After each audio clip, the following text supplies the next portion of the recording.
انسانیت کی پرواہ نہ ہی عالمی برادری کا خوف، اسرائیل جنگی جنون میں حواس ہی کھو بیٹھا، سفاکیت اور انسانیت دشمنی کی انتہا، غزہ کے اسپتال پر بمباری، معصوم بچوں اور مریضوں سمیت 800 فلسطینی شہید، ہر طرف قیامت صغریٰ کے مناظر، چیخ و پکار سے دل دہل گئے، حملے میں امریکی بم استعمال ہوئے، ملبے سے امریکی ساختہ MK-84 بم کے ٹکڑے ملے، نتین یاہو کی سوشل میڈیا ٹیم نے اسپتال پر حملے کی اطلاع سب سے پہلے دی، شہادتیں بڑھیں تو ٹویٹ ڈیلیٹ کر دی، حملے کی ذمہ دار اسلامک جہاد پر ڈالنے کی کوشش کی گئی۔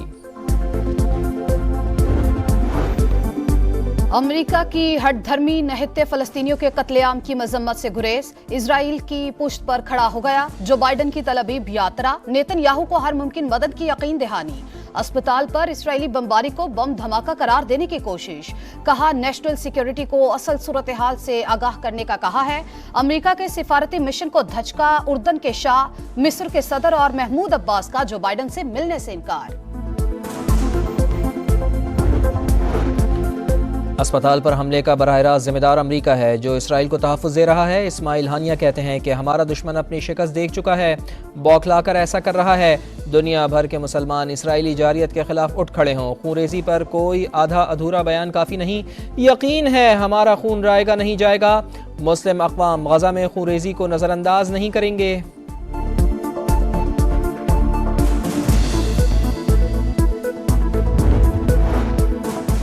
غزہ پر جارحیت، افریقی یونین نے اسرائیل کو جنگی جرائم کا مرتکب قرار دے دیا، بین الاقوامی برادری سے کارروائی کا مطالبہ، یورپی یونین کا بھی اظہار افسوس، شہری املاک پر حملہ بین الاقوامی قانون کے خلاف قرار دے دیا، ملوث عناصر کی نشاندہی کر کے سزا دینے پر زور، فرانسیسی صدر بولے شہریوں اور اسپتالوں کو نشانہ بنانے کا کوئی جواز نہیں، جرمن چانسلر اسپتال حملے کی تصاویر سے خوفزدہ، روس نے اسپتال پر حملے کو غیر انسانی فعل قرار دے دیا، کینیڈین وزیراعظم کے اسپتال پر حملے کی مذمت، تحقیقات کا مطالبہ۔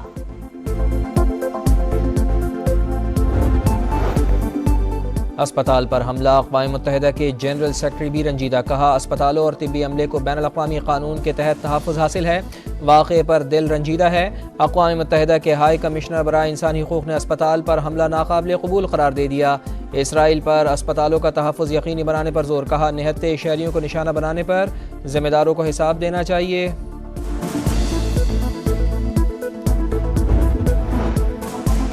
اسرائیلی جارحیت پر OIC کی ہنگامی بیٹھک، غزہ کی کشیدہ صورتحال پر تبادلہ خیال، پاکستان نے اسپتال پر حملہ غیر انسانی فعل قرار دے دیا، نگراں وزیراعظم انوار الحق کاکڑ بولے جنگ میں اسپتالوں اور عملے کو تحفظ حاصل ہوتا ہے، حملے کا دفاع نہیں کیا جا سکتا، عالمی برادری اسرائیلی کارروائیاں روکنے کے لیے فوری حرکت میں آئے۔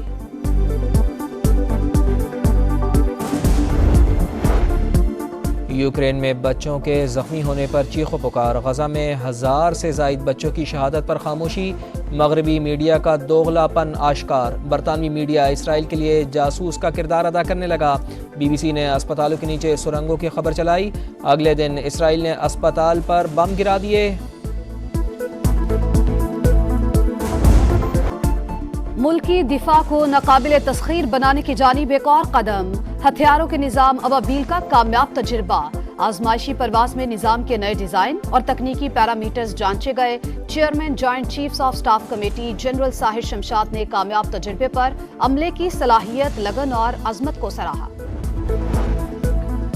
نواز شریف کا ایون فیلڈ اور العزیزیہ ریفرنسز میں حفاظتی ضمانت کے لیے اسلام آباد ہائی کورٹ سے رجوع، وکلاء نے درخواست دائر کر دی، سرنڈر کرنے اور عدالت تک پہنچنے کے لیے گرفتاری سے روکنے کی استدعا، دونوں درخواستوں کو نمبر الاٹ، کوئی اعتراض عائد نہیں کیا گیا، وطن واپسی پر میاں نواز شریف کا لاہور سے پہلے اسلام آباد جانے کا امکان۔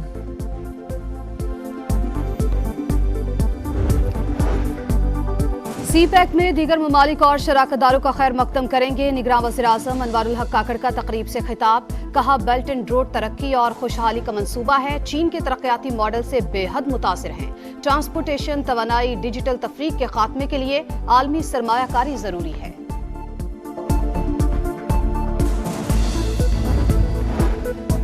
بیریا ٹاؤن کو کب زمین دی، سپریم کورٹ نے MDA اور سندھ بلڈنگ کنٹرول اتھارٹی سے تمام منظوریوں کی تفصیلات مانگ لی، بیریا ٹاؤن کے بجائے رقم جمع کرانے والے دیگر فریقین کو نوٹسز جاری، عدالت نے ریمارکس دیے، لے آؤٹ پلان نہیں تو پھر بحریہ ٹاؤن کا سارا منصوبہ ہی غیر قانونی ہے. عدالتی فیصلے پر عمل ہوا نہ ہی قانون پر.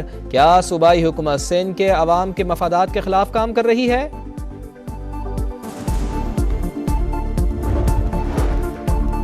کیا قانون میں عمل درآمد بینچ کا کوئی تصور ہے؟ کیا ایک بینچ دوسرے کو کوئی حکم دے سکتا ہے؟ کیا ججز ساتھی ججز کو اپنے فیصلے پر عمل درآمد کرانے کا حکم دے سکتے ہیں؟ بینچ فیصلے پر عمل نہ کرا سکے تو کیا ججز کے خلاف توہین عدالت کی کارروائی ہوگی؟ جو بینچ حکم دیتا ہے وہی اس پر عمل درآمد کیوں نہیں کرا سکتا؟ چیف جسٹس قاضی فائز عیسیٰ نے عمل درآمد بینچز بنانے پر سوالات اٹھا دیے.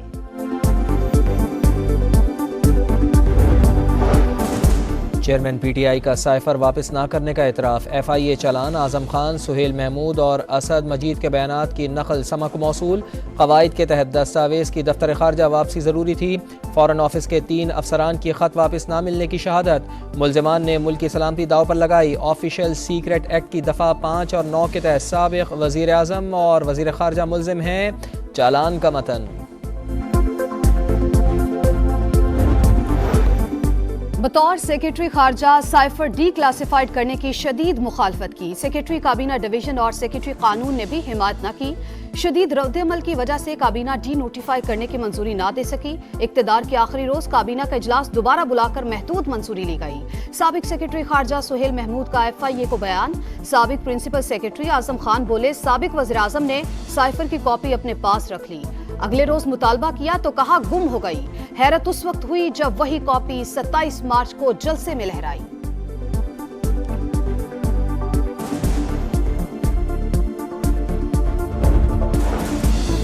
پی ٹی آئی چیئرمین نے سائفر کے معاملے میں کمیونیکیشن سسٹم کو نقصان پہنچایا. ہمارے سفارتکار اور مستقبل کی سفارتکاری کی ساکھ بھی متاثر ہوئی.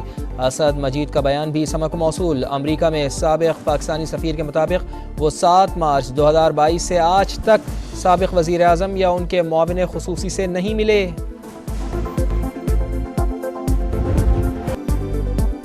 سانحہ کارساز کو 16 برس بیت گئے. سابق وزیر اعظم بے نظیر بھٹو کی وطن واپسی پر شارع فیصل پر کارساز کے قریب 2 دھماکے ہوئے.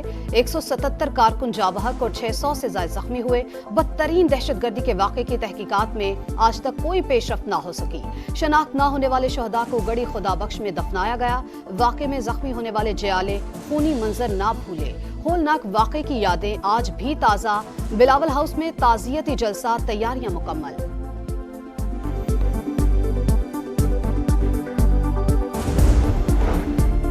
کراچی کے علاقے گلشن اقبال میں گھریلو ملازمہ کی ہلاکت. پولیس نے مقدمہ درج کر لیا. قتل اور زیادتی کی دفعات شامل. بنگلے کا مالک دونوں بیٹوں سمیت گرفتار. تفتیش جاری. محسن نقوی کی فیصل آباد میں زیادتی کے بعد قتل ہونے والی بچی کے گھر آمد. لواحقین سے تعزیت. مکمل انصاف کی فراہمی کی یقین دہانی. اہل خانہ میں سے ایک شخص کو سرکاری ملازمت دینے کا اعلان. سستے ہوتے ڈالر کو ریورس گیئر. اوپن مارکیٹ میں 3 روپے مہنگا. 280 روپے میں ٹریڈنگ. انٹر بینک میں بھی امریکی کرنسی کی قدر میں 2 روپے اضافہ. 289 روپے میں ٹریڈنگ. سونا بھی مہنگا. فی تولہ 6,400 روپے بڑھ کر 2,06,500 روپے کا ہو گیا.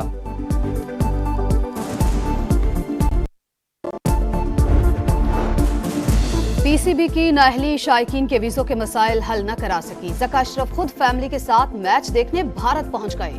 بعض پسندیدہ صحافیوں کو بھی اجازت مل گئی. شائقین اور دیگر صحافی تاحال ویزوں کے منتظر. شائقین پھٹ پڑے.